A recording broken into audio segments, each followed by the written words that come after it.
Sveiki, turiu jums šiandien istoriją. Žiūrėkit, mes su akių fotografija, kai atsidarinėjome Kaune studiją, mes absoliučiai viską buvom protestavę, buvau pasidaręs checklistą, viskas buvo gerai, bet kai mes mokinom mūsų Kauno komandos narę Emiliją, aš niekada neprašiau, kad neatsivežtų savo kompą, aš visą laiką ją mokinau su mūsų MacBooku. Nes tiesiog jisai greitai veikia, rodo spalvas panašiai ir man Emilija sakė, kad jinai turi savo kompą. Aš nieko nepaklausiu, koks, galvoju, kad kompas kaip kompas, taigi veiks. Čia tiesiog reikia nuotrauką persisiųstų. Ir kai liko vieną dieną iki klientų, jinai atsivežė savo kompą ir mes nusprendėm jį patestuoti. Pažiūrėtum, viskas veikia. Ir nu ką jūs galvojat, mes pasijungiam kompą prie kameros. Viskas prisijungia, prisisiuntėm programas, spaudžiu fotkint. Ir nuotrauka va tai pradeda loadinti. Tik va taip pikseliukais. Štai žiūriu ekraną.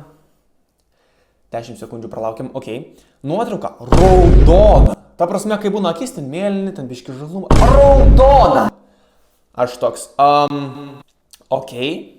Ir supratom, kad, blemba, tai šitas kompas netiks. Turi būti kompas, kuris rodo teisingai spalvas, kuris yra greitas, kuris tai tik nelaudins. Aš kažkaip visiškai nepagalvojau, kad ten ta nuotrauka užima tiek megabaitų ir čia taip lagins kažkoks kompas. Fuck, ką dabar daryti, nes mes irgi rytoj Vilniui turime klientų, aš savo kompo negaliu palikti.